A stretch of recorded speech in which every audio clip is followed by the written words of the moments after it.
Tulevikulinn toodab, salvestab ja tarbib elektrienergiat nii, et see on tarbijatele taskukohane ja keskkonnale sõbralik.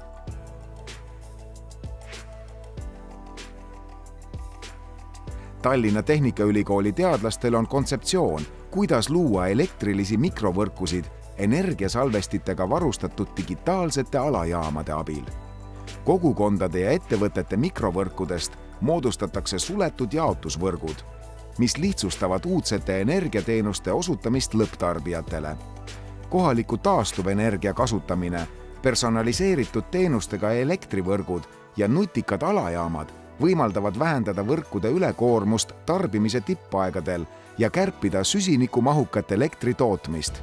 See tagab puhtama õhu ja taskukohase energia, vähendamata tarbijate mugavust. Tulevikulinn algab TalTechist.